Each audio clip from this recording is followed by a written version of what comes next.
Alipo Bwana yanawezekana.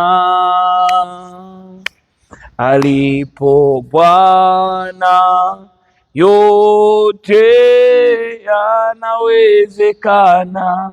Alipo Bwana yanawezekana. Alipo Bwana, alipo Bwana yote yanawezekana.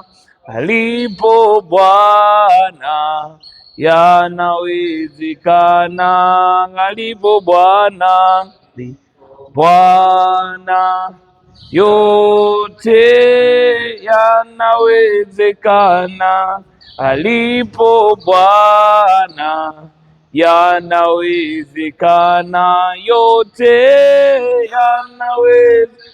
Yote kwa Bwana yanawezekana. Alipo Bwana yanawezekana. Yote yanawezekana. Yote yanawezekana. Alipo Bwana yanawezekana. Alipo Bwana yote yanawezekana.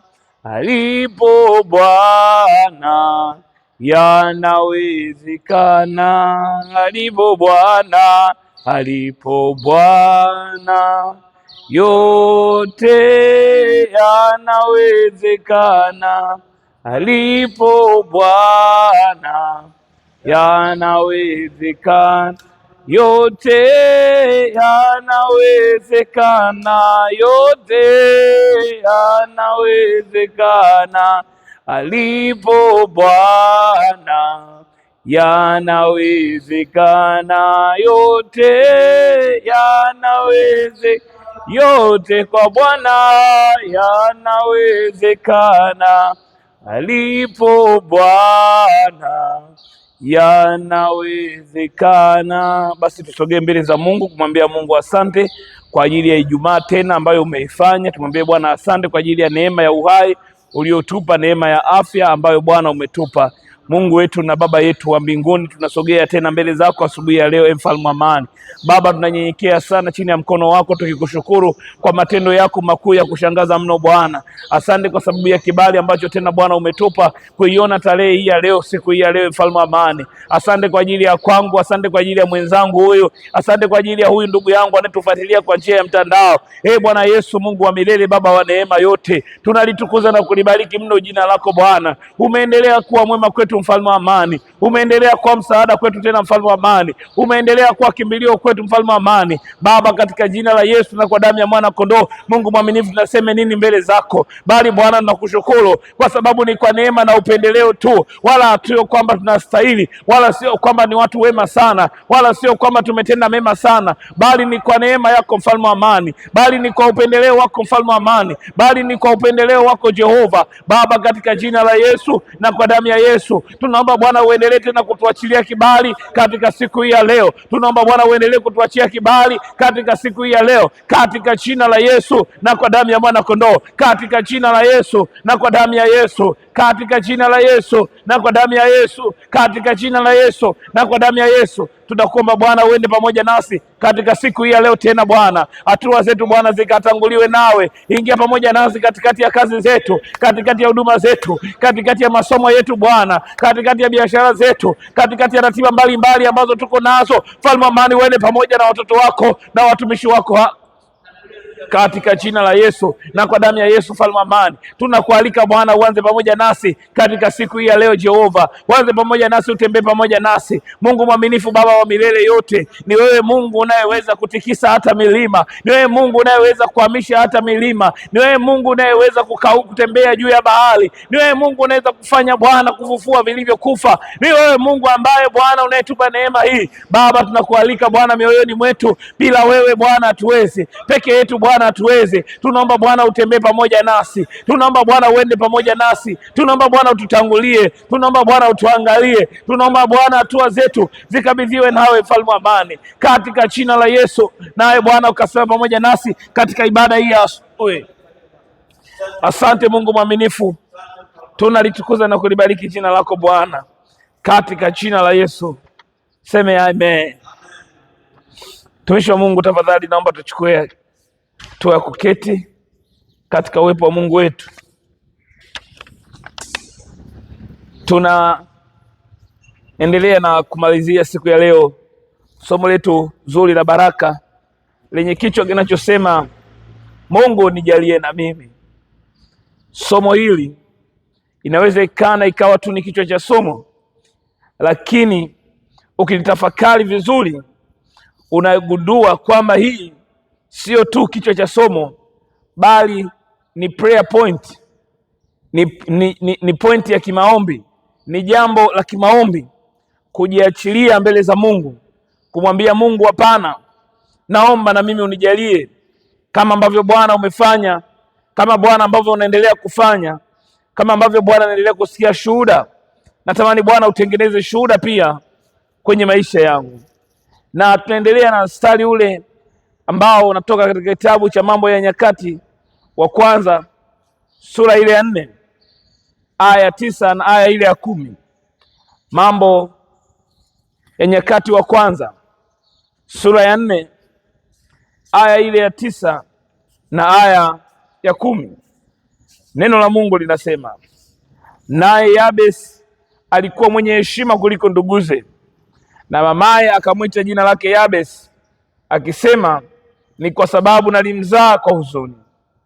Mama yake akamwita jina lake Yabesi, akisema, ni kwa sababu nalimzaa katika huzuni.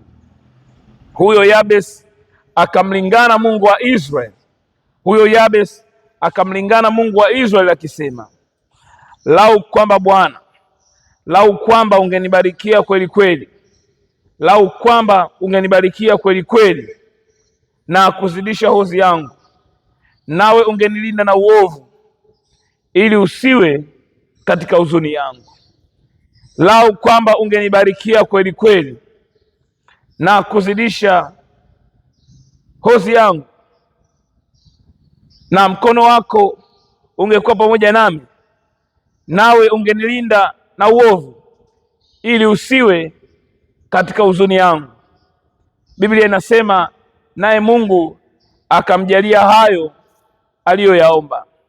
Naye Mungu akamjalia hayo aliyoyaomba. Mtumishi wa Mungu, leo natamani walau tupate nafasi ya kufanya maombi zaidi kwa habari ya ajenda ambazo Yabesi alimlingana Mungu wake. Watumishi wa Bwana, Yabesi alivyotafakari maisha yake na kugundua kwamba maisha yake yamefungwa kwenye vifungo vya kifamilia, ndio sababu kubwa ya huzuni yake. Alivyotafakari sana maisha yake, akasema, hii huzuni haijaanzia kwangu, hii huzuni imeanzia kwa mama yangu, hii huzuni imeanzia kwa wazazi wangu, hii huzuni imeanzia kwenye familia yangu. Alivyotafakari sana, akagundua kwamba mateso anayopitia yeye siyo mateso ambayo yamesababishwa na yeye. Inawezekana wakati anazaliwa, pengine mama alikuwa kwenye changamoto kadha wa kadha. Inawezekana changamoto za kifamilia, inawezekana changamoto za kindoa, inawezekana changamoto za kiafya. Biblia haisemi, lakini inachokisema ni kwamba Yabesi alichukua hatua ya imani kutafakari maisha yake sana. Alichukua hatua ya imani kutafakari zaidi maisha yake, akagundua kwamba kuna jambo aliko sawa, akagundua kwamba kuna kitu hakiko sawa. Haya mateso anayotembea nayo sio yeye aliyesababisha. Watumishi wa Mungu, mara nyingine tunaangalia sana maisha yetu, jinsi yalivyotuzunguka. Tunaangalia sana pengine wapi tumemkosea Bwana, pengine kwa nini nimekuwa hivi, pengine kwa nini nimekuwa vile. Ukiangalia laana inayofuata, ukiangalia laana inayofuatilia, ukiangalia huzuni inayokufuatilia, ukiangalia machozi yanayokufuatilia, mara nyingine ni kwa sababu ya mateso pengine ya vizazi vilivyopita. Wana wa Israeli wakasema, kuna haja gani ya kuendelea kutumia mithali hii? Wazazi wetu walikula zabibu mbichi na watoto wakapata ganzi la meno. Kuna maisha ambayo pengine waliotutangulia wanaweza wakawa wameishi maisha ya machafuko mbele za Bwana, wakawa wameishi maisha ya kula zabibu mbichi na ganzi la meno likawapata tu wao, lakini lisiishie kwao, likashuka kwenye kizazi cha kwanza, pengine ni wewe, pengine ni mzazi wako, likashuka kwenye kizazi cha pili na litashuka mpaka kwenye kizazi cha tatu, kama hakutakuwa na mtu ambaye atachukua hatua ya imani kuvunja hiyo cheni ya laana. Kwa hiyo Yabesi alivyotafakari maisha yake akasema, hapana, hii huzuni, hizi hasara, hii dharau, hii dhiki sio kwa sababu mimi ni mwenye dhambi, sio kwa sababu mimi sina heshima, hii ni kwa sababu pengine ya jambo la kifamilia. Akatafakari sana moyoni mwake. Watumishi wa Bwana, nachotaka kufanya hapa ni kwamba upate nafasi na wewe kuangalia maisha yako. Mara nyingine ni pengine kwa sababu ya uovu wetu ambao tumeufanya, hatujapata nafasi nzuri ya kumwambia Bwana, tunaomba uturehemu.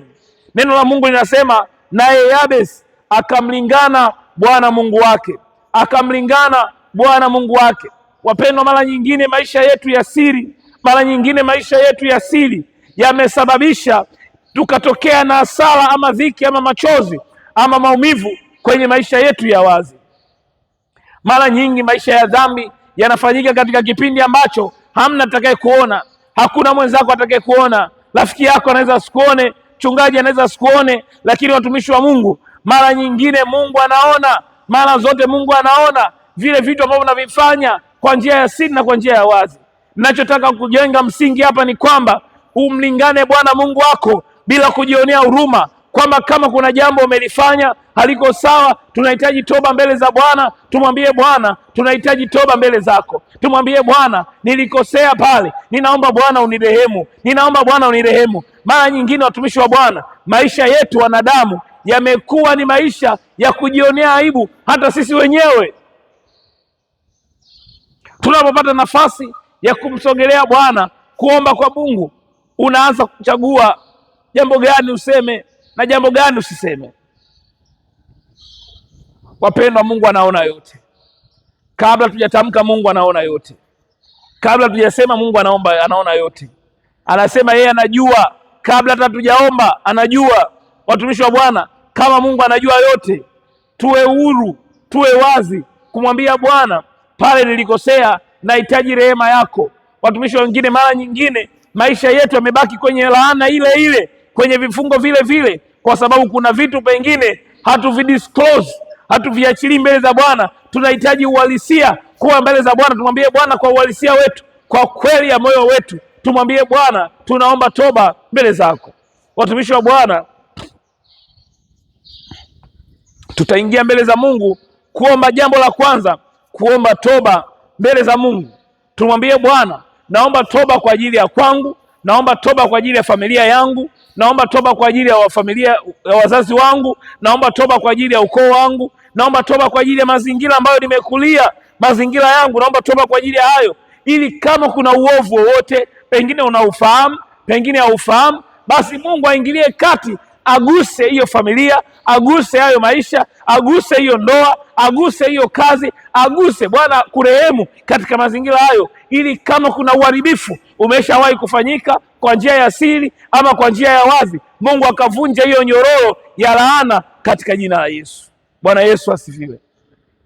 Wapendwa, jambo la pili ambalo natamani tuliombe asubuhi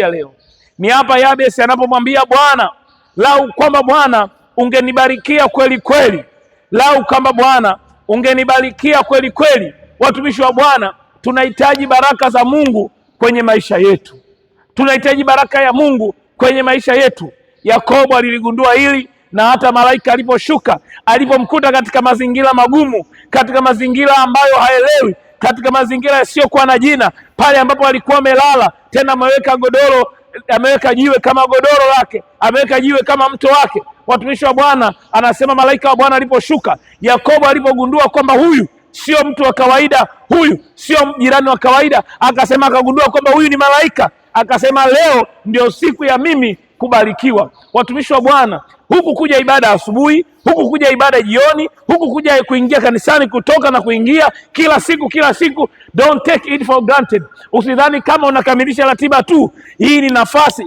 ya kumwambia Bwana, naomba unibariki kweli kweli. Mwambie Bwana, natamani unibariki kweli kweli, sikuachi usiponibariki, siendi peke yangu kama usiponibariki. Tujiachilie mbele za Bwana, mwambie Bwana, tunahitaji baraka yako. Peke yetu hatuwezi, bila wewe hatuwezi. Tunahitaji neema na msaada kutoka kwako. Bwana Yesu asifiwe.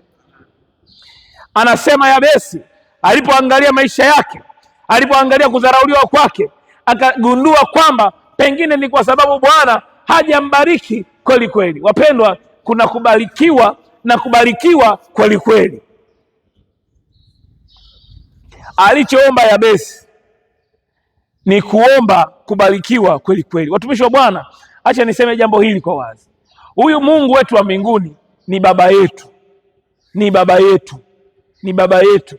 Mfano, wewe unarudi nyumbani pale, mtoto wako ana jambo anataka kukushirikisha, alafu anakushirikisha kwa uoga, au mengine akushirikishi. Kama baba unatamani akushirikishe yote, tena kwa uhuru, ajisikie amani kukushirikisha baba, na wewe kama baba utapokea lile jambo vizuri, kuona mtoto wako anakushirikisha kwa uwazi, anakushirikisha kwa uwazi kabisa, tena bila mashaka, bila hofu yoyote. Watumishi wa Bwana, mara nyingine tumesogea kwa Mungu kuomba, ni kama vile huyu Mungu hatumfahamu wala yeye hatufahamu, kama vile ni creature, kitu ambacho hatufahamiani nacho. Nyinyi mnafahamu, ukienda katika mazingira ya ugeni, jambo lolote unataka kulifanya, unalifanya kwa tahadhari, kwa hofu kubwa, kwa sababu ni mahali ambapo hauna uhuru napo.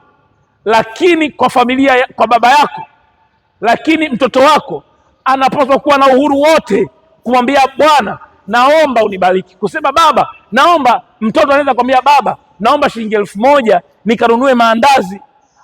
Haijalishi ina maana au haina maana, lakini utafurahi. Lakini ukiona mtoto anakuomba kwa mashaka, unaweza ukamuuliza, wewe unataka hii ya nini? Unataka hii ya nini? Lakini akiwa na uhuru na amani, anarudi na kufurahia, na baba, naomba shilingi 500 nikanunue kitumbua. Yani wewe mwenyewe kwanza una feel ile fatherhood, unasikia ule ubaba, kwamba mwanangu yuko huru kunishirikisha jambo lake. Watumishi wa Mungu, ninachotaka kusema hapa ni kwamba tunaposogea mbele za Mungu kumwambia Bwana, tunaomba utubariki kweli kweli, ni tuwe huru mbele za Bwana, tumwambie Mungu, tunaomba Bwana utubariki. Kama ni swala la uchumi, mwambie Bwana, uchumi wangu na ufahamu. Kama ni jambo la kifamilia, kama ni jambo la mipango, mwambie Mungu, tena mwambie mipango yako kwa uwazi. Watumishi wa Bwana, yaani usijifiche, usijifungie, usijikunyate kama vile hauna uhalali na huyo mtu. Huyu Mungu ni baba yetu wa mbinguni. Sema amina, sema amina. Na ndio maana ya huyu Yabesi anamwambia Mungu, sitaki tu baraka, nataka unibariki kweli kweli. Yakobo anasema, Bwana, hapa hapana, sikuachi usiponibariki. Watumishi wa Mungu, nataka kujenga huu msingi kabla tujaingia kwenye kuomba, kwa sababu tuwe na uhalali na Mungu wetu. Tufanye kama huyu ni baba yetu kabisa, ana mamlaka ya kufanya juu yetu. Tufanye kwa amani, kwa upendo, kwa kujiachilia, kuambia Bwana, naomba utubariki. Tunaomba Bwana utubariki kwenye kazi yangu, naomba unibariki kwenye familia yangu, naomba unibariki kwenye hili jambo nalolifanya, kwenye mipango yangu 1 2 3 4 5 6. Bwana, naomba unibariki. Unibariki na kiwanja, unibariki na nyumba, unibariki na usafiri, unibariki na kazi, unibariki na ndoa, unibariki na mtoto, unibariki na huduma, unibariki na moja, unibariki na kile, unibariki na vile. Kama ni habari ya kusoma, naomba Bwana unibariki. Naomba Bwana nimalize, naomba Bwana nianze, naomba Bwana nichukue hatua, naomba. Yani unamshirikisha, na vile ndo anapojisikia furaha, anajisikia fahari kwa mwanangu anajua anachokifanya. Bwana Yesu asifiwe. Nimesema jambo la kwanza, tutaomba toba mbele za Mungu. Jambo la pili, tutaomba baraka mbele za Mungu. Nataka niseme yote ili unapoingia kwenye kuomba tunaomba moja kwa moja. Jambo la tatu ambalo Yabesi analisema, anasema, Bwana, ungezidisha hozi yangu. Watumishi wa Mungu, mipaka maisha yako, boundaries, mipaka juu ya maisha yako. Watumishi wa Mungu, tumeishi katika maisha ya mfanano. Maisha yangu Abeli ya mwaka 2021 ndio vile vile ya mwaka 2023. Maisha yangu, hali yangu, uchumi wangu ndio vile vile. Tumwambie Bwana, hebu ongeza. Anasema, Bwana, ungezidisha hozi yangu. ni kama vile kama na zizi la ng'ombe na ng'ombe 5. Hebu Bwana zidisha ozi yangu, zidisha mipaka yangu, vile ninavyovimiliki Bwana, hebu tanua. Wapendwa, kuna watu maisha yetu yako hivi. Asubuhi takuja fulani, tenda kazini, tarudi nyumbani, takuja tenda kazini, tarudi nyumbani. Yaani mazingira yako ni kila kitu kiko vile vile. Watumishi wa Bwana, maisha yetu yanabadilika pale ambapo tutaongezeka hata uwezo wetu wa kufikiria, hata maono tutaongezeka. Tutaanza kuwaza zaidi, tutaanza kuwaza kuwekeza zaidi, tutaanza kuwaza kufanya zaidi. Hatuwaza tena mawazo mgando kwamba yako vile vile. Yabesi anamwambia Bwana, naomba Bwana uzidishe hozi yangu. Watumishi wa Bwana, hii ni hozi ambayo Yabesi anaisema, lakini mpendwa, wewe unafahamu ambacho nini unatamani Bwana akiongeze kwenye maisha yako. Unatamani Bwana akiongeze kwenye maisha yako. Wengine wanaweza kaomba juu ya familia, wengine wanaweza kaomba juu ya kazi, wengine wanaomba juu ya promotion, wengine wanaomba juu ya biashara, wengine wanaomba juu ya mitaji, wanahitaji kuongezeka. Mtu mmoja alikuwa na biashara yake na aliomba kwa Bwana, na Bwana akampa nafasi ya kufanya biashara. Akafungua duka lake. Mtumishi wa Bwana akaanza kufungua duka lake, akawa anafanya vizuri, na kwa sababu anafanya vizuri, of course akasahau kuomba, akasahau ibada. Alikuwa anakuja ibada za asubuhi, za jioni, akaacha, yuko busy na kazi yake, duka lake hilo moja ambalo amelifungua. Siku moja mtumishi wa Bwana akamwambia, mbona mpendwa sikuoni? Akamwambia, unajua mazingira ya biashara yangu niko busy sana. Akamtolea mfano wa mtu mmoja Nigeria mmoja. Yeye sio kwamba ana duka, na by that time ilikuwa mwaka 2020 nadhani 2020 au 19. Akamwambia huyo mfanyabiashara ana kampuni zaidi ya 63, sio biashara moja, kampuni zaidi ya 63, na bado anapata nafasi ya kwenda kufanya ibada kwa imani yake. Anafanya nafasi ya kufanya ibada kwa imani yake. Mpendwa, wewe duka moja hilo ndo linakutenga mbali na uso wa Bwana. Nyinyi mnafahamu hapa Dar es Salaam kuna watu wanafanya biashara zaidi ya 5. Kuna watu wanafanya biashara karibia ya kila product tunayoitumia, lakini bado wanapata nafasi ya kufanya biashara ya kumwabudu Mungu wao kwa imani zao. Tumwambie Mungu, tunaomba utuongezee hozi yetu, utuongezee mipaka yetu. Mara nyingine unapoongezeka unakuwa na uhuru zaidi kuliko ambavyo uko umebanwa. Mara nyingine ukiongezeka unakuwa, hata kama umeajiriwa, mipaka yako ikiongezeka, uaminifu wako ukiongezeka, unaweza kumwambia boss, bwana, huu ni muda naenda kwenye ibada mara moja. Kesho Jumapili sitokuwepo. Jumamosi pengine asubuhi nitaanzia kwenye jumuiya. Atakuamini kwa sababu gani? Akiangalia wewe ni mtu wa kuaminika. Bwana asiwe. Yabesi anavyoomba kwamba Bwana, kwanza naomba unibariki kweli kweli, anaomba kubarikiwa kweli kweli. Na nyinyi mnajua mtu aliyebarikiwa ukimwangalia tu hivi unajua yule amebarikiwa, Na ndio maana hata malaika akamwambia Elizabeth, umebarikiwa wewe kuliko wanawake wote, na uzao wa tumbo lako umebarikiwa. Watumishi wa Bwana, tunahitaji kubarikiwa baraka za namna hiyo, kwamba katikati ya ofisi ambayo unafanyia kazi tuseme wewe umebarikiwa kuliko wafanyakazi wote, tuseme wewe umebarikiwa kuliko wafanyabiashara wote, tuseme wewe umebarikiwa kuliko wachungaji wote. Tena nasema na uzao wa tumbo lako umebarikiwa. Nani asiyehitaji baraka namna hiyo? Tunahitaji sisi tubarikiwe, familia zetu zibarikiwe, na mtu aliyebarikiwa utamjua tu kwamba huyu amebarikiwa, huyu anatetewa na Mungu, huyu anapiganiwa na Bwana, huyu anasaidiwa na Bwana. Bwana Yesu asifiwe. Na anasema hebu ongeza na hozi yangu, ongeza na biashara yangu, ongeza na mtaji wangu, ongeza na kiwango changu cha huduma, kiwango changu cha maombi, kiwango changu cha 1, 2, 3, ongeza. Alafu anamwambia tena jambo la 4 ambalo nataka tuliombee, jambo la 3 ambalo nataka tuliombee, la 3 au la 4. Anasema na mkono wako Mungu uende pamoja na mimi.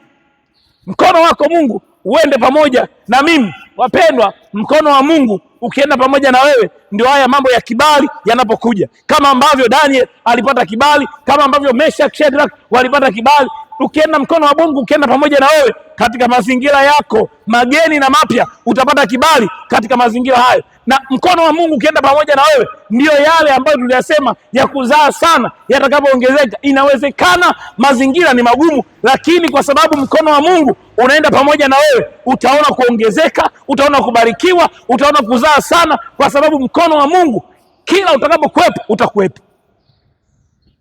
Ukitaka kujua hili, Laban anamwambia Yakobo, anamwambia wewe, tangu umefika hapa nyumbani kwangu, ijapokuwa nilikutenda kwa ubaya, lakini niliona mema ya Mungu, niliona kuongezeka kupitia wewe. Maisha ya Yusufu tangu alipokuwa kwa Potifa, tangu alipokuwa gerezani, tangu anapoenda kwa Farao, anasema kwa sababu ya wewe tumeona kubarikiwa. Watumishi wa Mungu, mkono wa Mungu ukienda pamoja na sisi katikati ya mazingira yale yale ambayo wengine wana struggle, mkono wa Mungu ukiwa pamoja na wewe, utaona kubarikiwa, kuongezeka, kupiga hatua fulani na fulani na fulani. Tunahitaji kumwambia Mungu, tunaomba mkono wako uende pamoja na sisi. Wapendwa, jambo la mwisho ambao Yabes anatukumbusha, anasema hivi: kunitenga mbali na uovu. Dhambi ndugu zangu, uovu ndugu zangu, huo ndio umetutenga mbali na uso wa Bwana. Maisha ya dhambi ndugu zangu, hayo ndio umetutenga mbali na uso wa Bwana. Inawezekana haya tukayaomba yote, tukaomba kibali, tukaomba mkono wa Mungu ende pamoja na sisi, tukaomba neema ya Mungu ende pamoja na sisi, tukaomba Bwana tubariki kweli kweli, lakini wapendwa, maisha ya dhambi, Yabesi anasema ungenisaidia Bwana kunitenga mbali na uovu. Alafu anasema ili usiwe juu ya huzuni yangu, kwa sababu anajua kwa sababu ya uovu ndiyo sababu kubwa ya huzuni. Huo uovu ndio sababu kubwa ya huzuni. Watumishi wa Mungu, tumwambie Bwana, tunaomba utusaidie. Paulo, na unajua nyinyi watumishi wa Bwana, nasema hivi, mara nyingine unaweza ukadhani, unaweza ukajitetea mwenyewe, usiishi katika maisha ya dhambi. Paulo, mtumishi wa Mungu Paulo anasema lile jambo zuri nalotaka kulifanya silifanya, afu lile jambo baya nisilotaka kulifanya ndio hilo nalifanya. Mara nyingine kuna uzito, kuna ugumu kwenye kufanya jambo zuri, jambo la kimungu. Kuna uzito mkubwa kufanya jambo la kiibada, lakini jambo la dhambi, jambo la uovu, yani tena linakusukuma lenyewe. Hivi kwani usiibe? Hivi kwani usiibe? Hivi kwani usiseme uongo? Hivi kwani usifanye 1 2 3? Linakusukuma, yani linakuonyesha mpaka faida, linakuonyesha mpaka matokeo. Hamna atakaye kuona. Hiyo ndio utakuwa, ndio mtoko wako huo, ndio utakuwa mpenyo wako huo, hiyo ndio itakuwa hivi. Maisha ya dhambi, shetani anakusukuma, anakuonyesha kila kitu. Lakini maisha ya ibada ni ngumu, watumishi wa Bwana.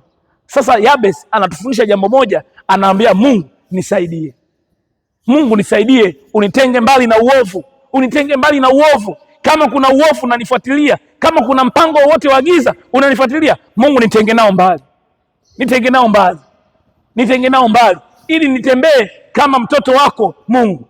Wapendwa, hizo ni ajenda 5 ambazo nataka tuziombee. Oh my God, muda na wenyewe umeisha. Nataka tuziombee hizo kwa muda. Hebu jidedicate mbele za Mungu. Jambo la kwanza, omba toba kwa ajili yako. Jambo la pili, omba baraka za Mungu kwenye maisha yako. Omba baraka za Mungu. Nimesema omba kwa uwazi kile kitu ambacho kimeujaza moyo wako. Kama unahitaji simu, omba simu. Kama unahitaji kiwanja, omba kiwanja. Kama unahitaji kujenga, omba kujenga. Kama unahitaji kazi, kama unahitaji mchumba, unahitaji mtoto, omba hicho kitu ambacho unakihitaji kwa uwazi.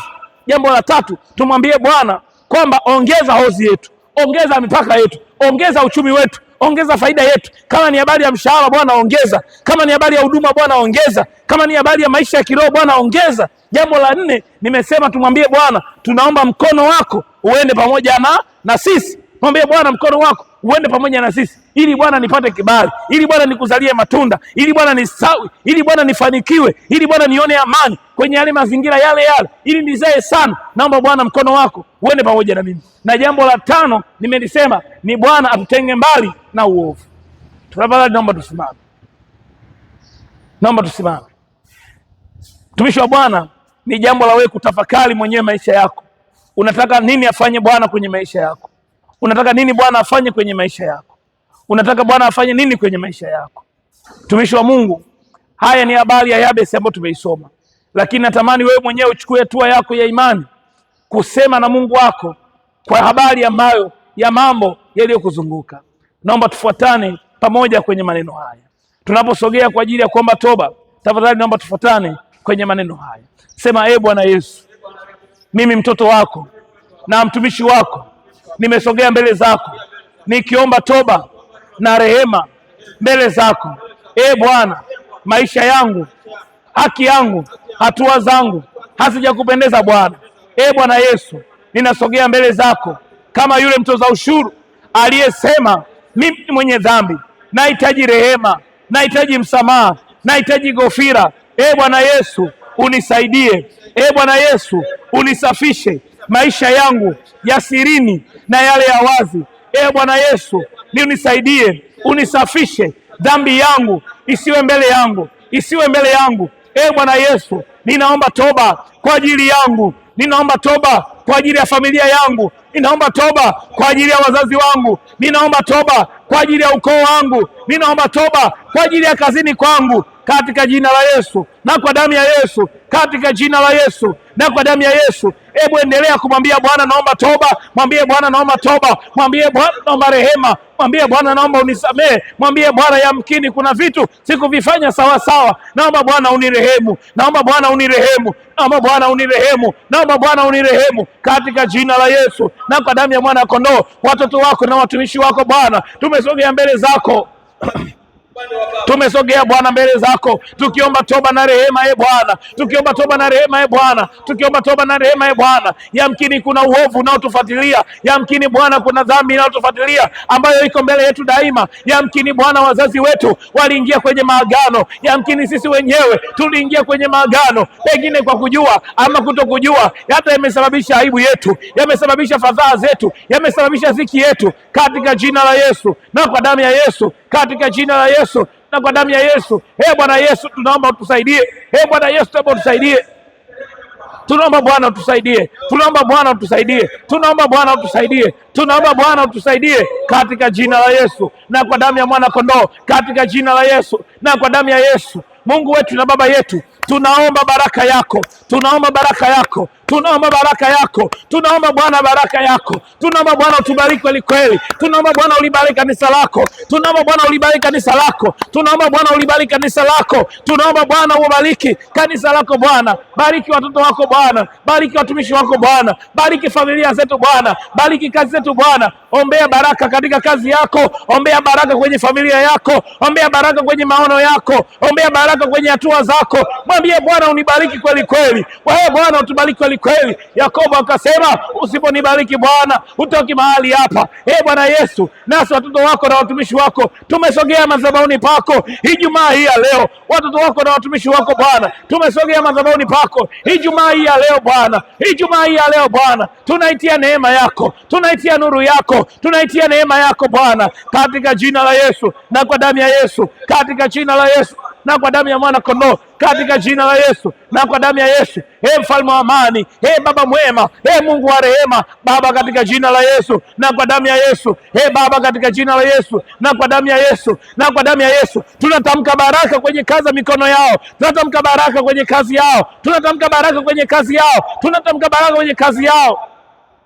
Mungu mwaminifu, tunaomba Bwana ongeza hozi ya watoto wako, ongeza mipaka ya watoto wako, ongeza uchumi wa watoto wako, ongeza amani kwenye ndoa zao, ongeza furaha kwenye ndoa zao, ongeza amani kwenye familia zao, ongeza mipaka kwenye kazi zao, ongeza hozi yao Bwana, mahali pao pa kazi, mahali pao pa huduma, katika jina la Yesu na kwa damu ya mwana kondoo. Tunaomba Bwana maongezeko, tunaomba Bwana maongezeko, tunaomba Bwana maongezeko, katika jina la Yesu na kwa damu ya Yesu. Tunaomba Bwana maongezeko kwenye familia zao, katika jina la Yesu, katika jina la Yesu, katika jina la Yesu, katika jina la Yesu, katika jina la Yesu, katika jina la Yesu. Waone Bwana wakiongezeka, waone Bwana wakiongezeka, tuone Bwana tukiongezeka, tuone Bwana tukipiga hatua, tuone Bwana tukipiga hatua katika jina la Yesu na kwa damu ya mwana kondoo, katika jina la Yesu na kwa damu ya mwana kondoo. Na Bwana Mungu mwaminifu, utusaidie Bwana, ongeza Bwana huduma zetu, ongeza Bwana mishahara yetu,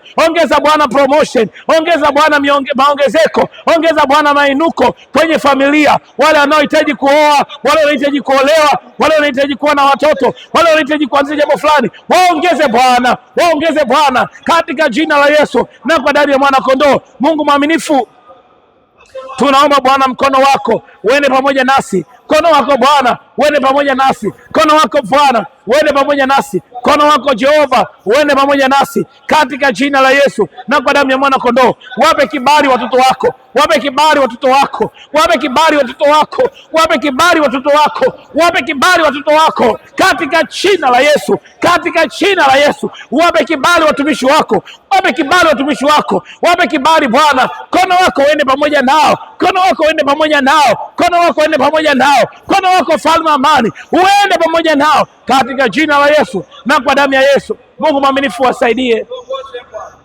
uwasaidie Bwana.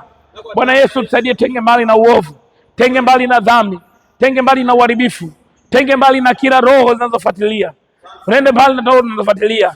Bwana Yesu, tenge mbali nazo katika jina la Yesu na kwa damu ya Yesu.